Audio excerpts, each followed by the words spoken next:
تخلیق کائنات سے تخلیق انسانیت تک کائنات کی ابتدا کیسے ہوئی؟ کائنات کو کیوں پیدا کیا گیا؟ انسان ارتقاء کے کون کون سے مراحل سے گزرا؟ ہمیں سب سے پہلے یہ بات سمجھنی ہوگی کہ جو اللہ پر ایمان رکھتا ہے وہ کبھی بھی قرآن و حدیث کے خلاف نہیں جائے گا۔ سائنس کچھ بھی کہتی رہے، قرآن و حدیث قیامت تک کے لیے یہی احکامات رہیں گے۔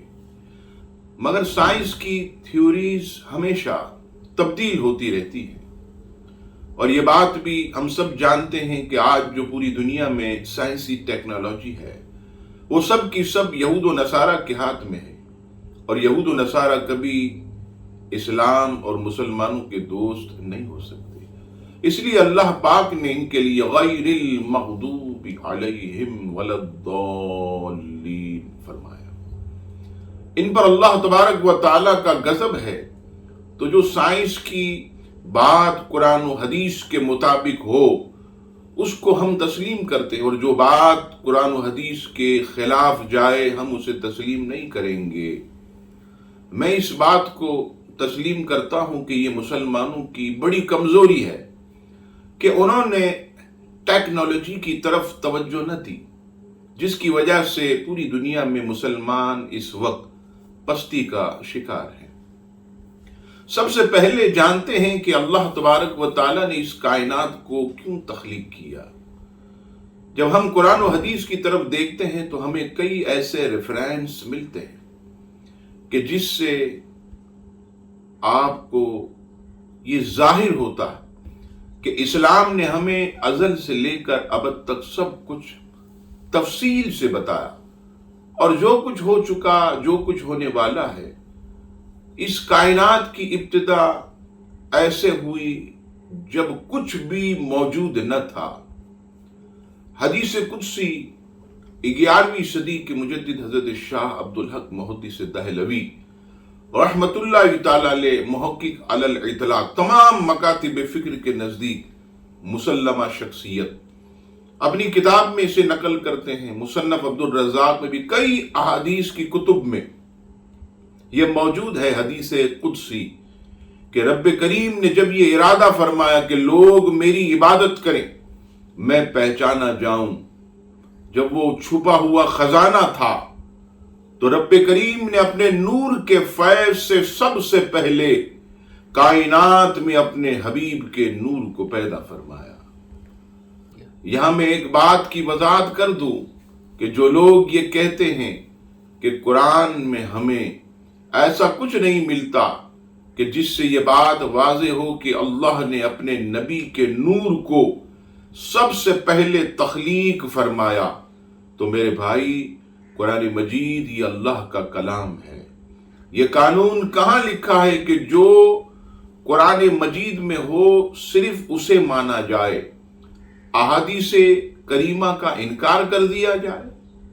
جبکہ رب کریم فرماتا ہے یہ میرے محبوب کی زبان وما ينطق عن الهوى ان هو الا وحی یوحی، کہ یہ تو اپنی طرف سے کچھ بولتے ہی نہیں، زبان ان کی ہوتی ہے، کلام تو ان کے رب کا ہوتا۔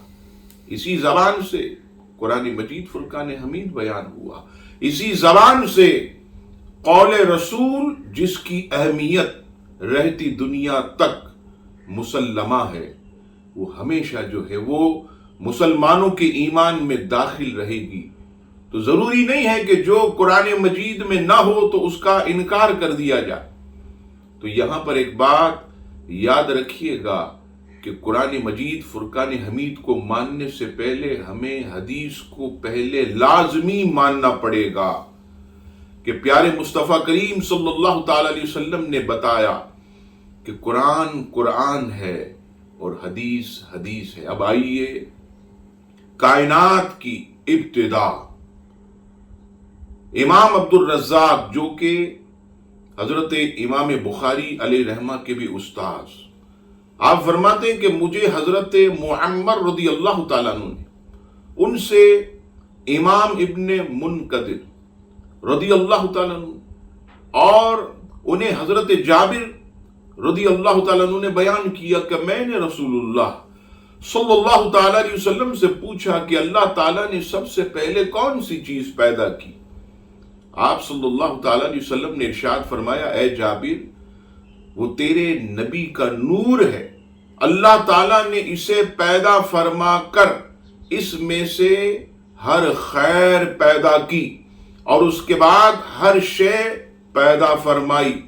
جب نور محمدی کو پیدا فرمایا تو اسے 12,000 سال تک اپنے قرب میں رکھا، پھر اس نے نور محمدی کے 4 حصے فرمائے، ایک حصے سے عرش و کرسی، دوسرے سے حاملین عرش جو کہ عرش کو اٹھاتے، تیسرے سے خازنین کرسی پیدا کیے، اور پھر چوتھے حصے کو مقام محبت پر 12,000 سال رکھا، پھر اسے 4 حصوں میں تقسیم کیا، ایک سے قلم، دوسرے سے جنت، پھر نور کے چوتھے جز کو مقام رجا پر 12,000 سال تک رکھا، پھر 12,000 سال تک نور محمدی کو رکھنے کے بعد رب کریم نے اس پر نظر کرم فرمائی تو اس نور کو پسینہ آیا جس سے 1,24,000 نور کے قطرے جھڑے، تو رب تعالیٰ نے ہر قطرے سے انبیاء اور رسولوں کی ارواح کو پیدا کیا، پھر ارواح انبیاء نے سانس لیا تو رب کریم نے ان کے انفاس سے تا قیامت اولیاء، شہداء، سعداء اور فرما برداروں کی ارواح کو پیدا فرمایا۔ اب یہاں حضرت آدم علیہ السلام کی تخلیق سے قبل ہمیں ایک بزرگ کی روایت ملتی ہے، حیرت انگیز بات جو انہوں نے فرمائی، جس کو صرف مسلمان ہی نہیں بلکہ سائنسی دنیا میں بھی ان کے نظریات کو تسلیم کیا جاتا ہے اور اس پر ریسرچ کی جاتی ہے۔ ان کا نام محی الدین ابن عربی ہے۔ انہوں نے عالم ارواح کے حوالے سے ایک جگہ کمال کی بات لکھی، فرماتے ہیں کہ دنیا میں جو جس کا دوست ہوتا یا جس سے محبت کرتا ہے، یقیناً عالم ارواح میں ان کی روحیں دوست رہی ہوں گی اور آپس میں روحوں میں محبت یہ بھی رہی ہوگی۔ اب آئیے حدیث شریف کا آگے کا حصہ، فرمایا کہ پھر رب کریم نے عرش و کرسی، لوح و قلم، جنت اور اس کی نعمتیں، ملائکہ اور 7 آسمان، عقل و توفیق اور تمام ارواح کو پیدا فرمایا۔ اب یہاں سوال پیدا ہوتا ہے کہ ہمیں زمین و آسمان کی پیدائش کی تفصیل کیسے ملے گی؟ کیا کوئی دھماکہ رونما ہوا تھا جس سے اس دنیا کی تخلیق کا آغاز ہو گیا، جس کو سائنس آج مانتی ہے دنیا کی تخلیق سے قبل گیسز تھیں، اس میں تغیر و تبدل ہوا جس کو بگ بینگ کا نام دیا جاتا ہے۔ وہ ایسا دھماکہ ہوا جس سے دنیا وجود میں آئی۔ یہ تو تھی سائنسی تحقیق۔ اب اسلام اس بارے میں ہماری کیا رہنمائی کرتا؟ سب سے پہلے قرآن مجید فرقان حمید کی آیت سورہ اعراف آیت نمبر 54، ارشاد باری تعالیٰ ہوا، بے شک تمہارا رب اللہ ہے جس نے آسمان اور زمین 6 دن میں بنائے، ثم استوى علی العرش، 6 دن میں بنائے پھر عرش پر استوا فرمایا جیسا کہ اس کی شان کے لائق ہے۔ مفسرین فرماتے ہیں کہ یہ 6 دن کی تخلیق سے کیا مراد ہے؟ اس کے متعلق بعض نے فرمایا کہ 6 دن سے مراد 6 ادوار ہیں، اور اکثر نے فرمایا کہ دنیاوی اعتبار سے 6 دن کی مقدار بنتی ہے جو مراد ہے۔ بہرحال جو بھی صورت ہو، اللہ تبارک و تعالی ہر صورت پر قادر ہے۔ وہ رب کریم چاہتا تو صرف کن فرما کر اس کائنات کی تخلیق فرما دیتا، مگر اس کی حکمتیں وہی جانے۔ اس سے ہم یہ اندازہ لگا سکتے ہیں کہ ہمیں یہ اشارہ دیا جا رہا ہے کہ بندے ہر کام میں جلدی نہ کریں، بلکہ آہستگی سے کریں۔ پھر رب تعالیٰ نے زمین و آسمان کی پیدائش کے بعد سب سے پہلے فرشتوں کو پیدا فرمایا۔ فرشتوں کی تخلیق کیسے ہوئی؟ فرشتوں میں سب سے پہلے اللہ تبارک و تعالیٰ نے 4 مقرب فرشتوں کو پیدا کیا، جن کے نام حضرت جبرائیل، حضرت میکائیل، حضرت عزرائیل اور حضرت اسرافیل علیہم السلام ہیں۔ ان کے بعد رب کریم نے فرشتوں کی تخلیق فرمائی تاکہ وہ اللہ تبارک و تعالیٰ کی پاکی بیان کرے۔ چنانچہ سورہ زمر کی آیت نمبر 75 میں ارشاد باری تعالیٰ ہوا، ترجمہ: اور تم فرشتوں کو دیکھو گے عرش کے آس پاس ہلکے کیے اپنے رب کی تعریف کے ساتھ اس کی پاکی بولتے۔ اب قرآن مجید فرقان حمید کی اس آیت سے فرشتوں کا وجود ثابت ہوتا۔ فرشتوں کی تعداد اللہ تبارک و تعالیٰ کے سوا کوئی نہیں جانتا۔ چنانچہ سورہ مدثر کی آیت نمبر 31 میں ارشاد باری تعالیٰ ہوا، اور تمہارے رب کے لشکروں کو اس کے سوا کوئی نہیں جانتا۔ فرشتوں میں رب تعالیٰ نے عقل و شعور پیدا فرمایا ہے مگر نفس پیدا نہیں کیا۔ وہ معصوم ہیں، کھاتے پیتے نہیں ہیں۔ فرشتوں کی جو سانس ہے وہ ان کی تسبیح ہے۔ فرشتوں کی خوشبو گلاب کے پھول جیسی ہے۔ سبحان اللہ و بحمدہ سبحان اللہ العظیم، یہ ان کی تسبیح ہے۔ فرشتے معصوم ہیں، لہذا ان کا حساب بھی نہیں ہوگا۔ فرشتوں کی پیدائش کے بعد رب کریم نے جنوں کو پیدا فرمایا۔ جنات اور ابلیس کی تخلیق کیسے ہوئی؟ سورہ رحمان کی آیت نمبر 15 میں ارشاد باری تعالیٰ ہوا، وَخَلَقَ الْجَانَّ مِن مَارِجٍ مِن نَار، اور اس نے جن کو بغیر دھوئیں والی آگ کے خالص شعلے سے پیدا فرمایا۔ دوسرے مقام پر فرمایا، اور ہم نے اس سے پہلے جن کو بغیر دھوئیں والی آگ سے پیدا فرمایا۔ مخلوق کی پیدائش کے متعلق ایک حدیث میں یوں فرمایا، مسلم شریف حدیث نمبر 2996، حضرت ام المومنین حضرت عائشہ صدیقہ رضی اللہ تعالی عنہا سے روایت ہے کہ رسول اللہ صلی اللہ تعالی علیہ وسلم نے ارشاد فرمایا، فرشتوں کو نور سے پیدا کیا اور ابلیس کو خالص آگ سے پیدا کیا، اور رب کریم نے انسان کو مٹی سے پیدا کیا۔ کیا ہمیں یہ معلوم ہو سکتا ہے کہ جنات کو رب تعالیٰ نے کس دن پیدا فرمایا؟ جو ریسرچ ہم نے کی اس سے ہمیں چند حوالے ملتے ہیں۔ ابن جریر اور حاتم اور ابو الشیخ کتاب العظمہ میں حضرت ابو العالیہ رضی اللہ تعالیٰ عنہ سے روایت کرتے ہیں کہ اللہ نے فرشتوں کو بدھ کے دن پیدا فرمایا، جنوں کو جمعرات کے دن، اور حضرت آدم علیہ السلام یعنی انسان کو جمعہ کے دن پیدا فرمایا۔ کیا اس بات کی کوئی حقیقت ہے کہ جب کوئی انسان پیدا ہوتا ہے تو اس کے ساتھ 9 جنات پیدا ہوتے ہیں؟ یہاں پر یاد رکھیے گا، اس کی حقیقت یوں ہے، جو کہ جامع البیان والیوم 9 پیج نمبر 85 پر نقل۔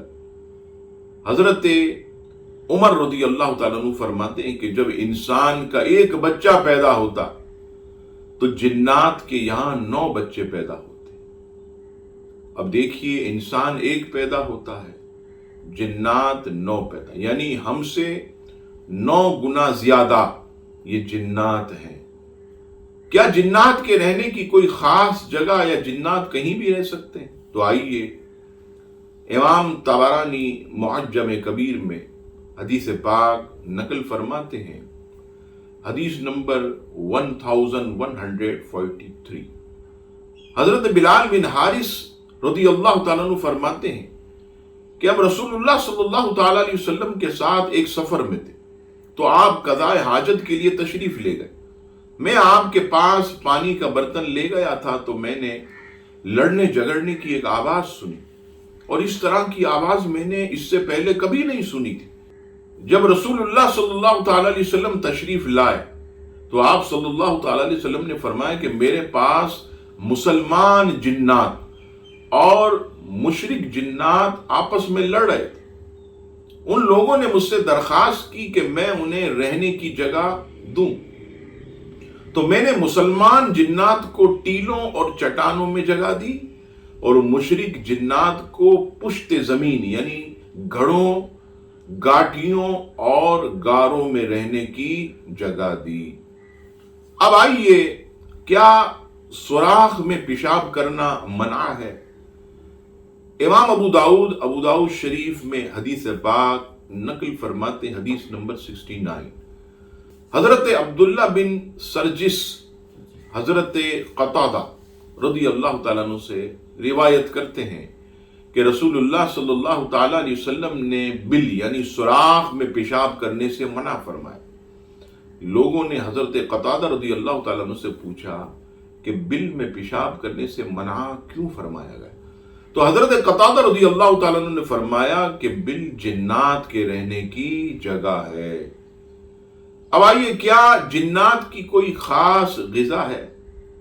تو امام مسلم اور امام ترمذی دونوں اس حدیث کو نقل فرماتے ہیں کہ حضرت علقمہ رضی اللہ تعالیٰ عنہ سے روایت، جنات کی غذا وہ ہڈیاں ہیں جن پر رب تعالیٰ کا نام نہ لیا گیا. حضور علیہ السلام نے فرمایا کہ تم لوگ ہڈی اور لید سے استنجا نہ کیا کرو، اس لیے کہ یہ تمہارے بھائی جنات کی غذا ہے. اب آئیے، جنات کی تخلیق کے بعد رب کریم نے انسان کو پیدا فرمایا. انسان کی تخلیق اور خود انسان ایک ایسا یہ ٹاپک ہے جس پر مسلسل ریسرچ جاری ہے، اور یہ ایک نہ ختم ہونے والا عنوان ہے. اب یہاں میں ایک بات عرض کروں کہ کچھ لوگوں کا یہ کہنا ہے کہ انسان آخری مخلوق نہیں ہے، اس کے بعد بھی مخلوقات کی ابتدا کا سلسلہ جاری رہا. اب میرا ان سے سوال یہ ہے کہ اگر انسان آخری مخلوق نہیں ہے تو انسان کے بعد کون سی مخلوق جس کو تخلیق کیا گیا؟ اللہ تبارک و تعالی نے پھر اس انسان کو سب پر اشرف یعنی شرف والا کیسے بنایا؟ آخری مخلوق تھی تو رب کریم نے گزشتہ تمام مخلوق پر اسے شرف عطا فرمایا، اسے اشرف المخلوقات فرمایا. تو اس لیے یہ واضح ہوتا ہے کہ انسان ہی آخری مخلوق ہے. واضح فرما دیا، لقد خلقنا الانسان فی احسن تقویم، کہ ہم نے انسان کو بہترین صورت پر پیدا کیا. حالانکہ فرشتے بھی حسین ہیں، کئی ایسی مخلوق جو رب کریم نے پیدا فرمائی، لیکن جب انسان کی بات آئی تو رب کریم نے اپنے دست قدرت سے بنایا، اور پھر فرشتوں پر اسے فضیلت دی. اللہ اکبر، یہ بہت بڑا شرف ہے اگر انسان سمجھے. اب آئیے، انسان کی پیدائش کب، کہاں اور کیسے ہوئی؟ رب کریم نے جب انسان کی پیدائش کا ارادہ فرمایا تو فرشتوں سے پوچھا. اللہ اکبر، کیا شان ہے مولا کی. انی جاعل فی الارض خلیفہ، اے فرشتوں میں زمین پر اپنا نائب بنانے والا. فرشتوں نے عرض کی، اے مولا، یہ انسان یہ تو زمین پر فساد کرے. رب کریم نے فرمایا، فرشتوں، جو میں جانتا ہوں وہ تم نہیں جانتے. یہاں ایک بات میں عرض کروں، کچھ لوگ کہتے ہیں کہ فرشتے زمین میں دیکھ رہے تھے، جبھی انہوں نے اللہ سے کہا کہ انسان فساد پھیلائے گا. تو میری ان سے یہ عرض ہے کہ اللہ پاک جو ہر چیز پر قادر ہے، اس نے فرشتوں کو یہ علم دے دیا تھا کہ انسان یہ کام کرے گا. جبھی انہوں نے اللہ سے عرض کیا، اس کا مطلب ہرگز یہ نہیں کہ زمین پر کئی انسان موجود تھے اور فرشتے دیکھ رہے تھے. یہ ایک نہ سمجھ میں آنے والی بات ہے. اب رب کریم نے جب انسان کو پیدا فرمایا تو فرشتوں سے باقاعدہ رب کریم نے مشورہ فرمایا. اب ایسا کیسے ہو سکتا ہے کہ پہلے انسان پیدا ہو چکا ہو اور رب کریم مشورہ بعد میں فرمائے؟ یہ عقل کے بھی خلاف ہے. ایک نہ سمجھ میں آنے والی یہ بات ہے. انسان کی پیدائش کیسے ہوئی؟ کیا حضرت آدم علیہ السلام پہلے انسان ہیں یا ان سے پہلے بھی کئی انسان دنیا میں موجود تھے اور پھر اللہ تعالیٰ نے ان میں سے حضرت آدم کو چنا؟ اب آئیے اس کا جواب. جہاں تک چننے کی بات ہے تو چنا روحوں میں سے بھی جا سکتا، کیونکہ رب کریم نے ارواح کو تو پہلے پیدا فرمایا، جو کہ مصنف عبد الرزاق اور کئی احادیث، قرآن مجید فرقان حمید خود شاہد کہ رب کریم نے ارواح سے پوچھا الست بربکم، کیا میں تمہارا رب نہیں؟ سب نے کہا قالوا بلا، بے شک تو ہی ہمارا رب. تو رب کریم نے روحوں کو تو پیدا فرما دیا، تو اس سے یہ بھی مراد ہو سکتا ہے چننے سے کہ روحوں میں سے چنا گئے. مگر اس کا ثبوت ہمیں کہیں نہیں ملتا کہ اللہ تعالیٰ نے حضرت آدم سے پہلے انسان کو پیدا کیا تھا. اور اگر ایسا ہوتا تو اس کا ذکر ہمیں ضرور ملتا. لہذا سورہ رحمان کی آیت نمبر 16 میں رب کریم نے انسان کی پیدائش کا ذکر یوں فرمایا، خلق الانسان من صلصال کالفخار. اس نے انسان کو ٹھیکری جیسی بجنے والی سوکھی مٹی سے پیدا کیا. یہاں انسان سے مراد حضرت آدم ہے، پہلے انسان وہی ہے. اس آیت میں اللہ پاک نے حضرت آدم کی کیفیت کو بیان فرمایا. اس کے علاوہ کئی مقام پر رب کریم نے قرآن مجید میں حضرت آدم کی تخلیق کے حوالے سے ارشاد فرمایا، هو الذی خلقکم من تراب، وہی ہے جس نے تمہیں مٹی سے بنایا. سورہ مؤمنون کی آیت نمبر 12 میں فرمایا، اور بے شک ہم نے انسان کو چنی ہوئی مٹی سے بنایا. سورہ صافات کی آیت نمبر 11 میں ارشاد ہوتا، انا خلقناہم من طین لازب، بے شک ہم نے انہیں چپکنے والی مٹی سے بنایا. سورہ حجرات کی آیت نمبر 26 میں ارشاد ہوتا ہے، وَلَقَدْ خَلَقْنَا الْإِنسَانَ مِنْ صَلْصَالٍ مِّنْ حَمَاءٍ مَسْنُونٍ، اور بے شک ہم نے انسان کو خشک بجتی ہوئی مٹی سے بنایا اور وہ ایسے سیاہ گارے کی تھی جس سے بو آتی تھی.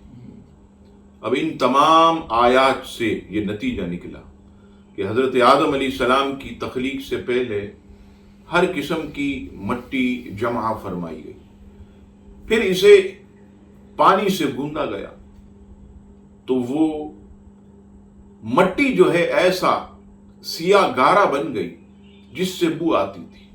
اس سے رب کریم نے حضرت آدم علیہ السلام کے مبارک جسم کو بنایا، اور جب وہ مٹی خشک ہو گئی تو ہوا کی وجہ سے ٹھیکری کی طرح بجنے لگی.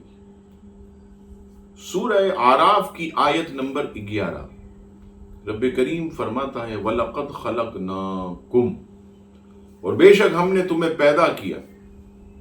اس آیت کی تفسیر میں 13ویں صدی کے مجدد اور محدث حضرت شاہ عبدالعزیز محدث دہلوی رحمۃ اللہ تعالی علیہ تفسیر عزیزی میں فرماتے ہیں کہ رب تعالیٰ نے اپنے دست قدرت سے جب حضرت آدم کو پیدا کیا، وہ جمعہ کا دن تھا اور عصر کے بعد کا وقت تھا. آپ پیدائشی 60 ہاتھ کے ہوئے، دوسروں کی طرح چھوٹے بڑے نہ ہوئے، یعنی آپ کا جو قد مبارک تھا وہ ہمیشہ ایسا ہی رہا. یہ حضرت شاہ عبدالعزیز محدث دہلوی فرماتے. اور پیدائشی اللہ تعالیٰ نے آپ کو عالم بنایا، اور علم ہی کی وجہ سے رب کریم نے حضرت آدم کو فرشتوں پر فضیلت عطا فرمائی. وہ اس طرح کے کچھ اشیاء کے نام رب کریم نے فرشتوں سے پوچھے. فرشتوں نے عرض کی، مولا تو ہی بہتر جانتا. پھر رب کریم نے حضرت آدم علیہ السلام سے پوچھا تو حضرت آدم علیہ السلام نے ان تمام اشیاء کی صفات، خصوصیات، اصول علم اور صنعتوں کو بیان فرما دیا۔ اب رب کریم نے ہی حضرت آدم کو یہ تمام اشیاء کے نام الہام فرما، اسی نے سکھائے۔ قرآن مجید فرقان حمید میں اس کو یوں بیان کیا گیا، وَعَلَّمَ آدَمَ الْأَسْمَاءَ كُلَّهَا، اور اللہ نے آدم کو تمام چیزوں کے نام سکھائے۔ اللہ تبارک و تعالی نے حضرت آدم علیہ السلام کو پیدائشی عالم بنایا اور اپنی پسندیدہ صورت پر پیدا فرمایا، جیسا کہ سورہ والتین میں ہے، لَقَدْ خَلَقْنَا الْإِنسَانَ فِي أَحْسَنِ تَقْوِيمٍ، اور بے شک ہم نے انسان کو بہترین صورت پر بنایا۔ اللہ تبارک و تعالی نے انسان کو پیدا فرما کر اسے اشرف المخلوقات اور تمام مخلوقات پر فضیلت اور برتری عطا فرمائی۔ یہاں پر کائنات کی تخلیق اور حضرت آدم علیہ السلام کی تخلیق کا سلسلہ یہ ختم ہوا۔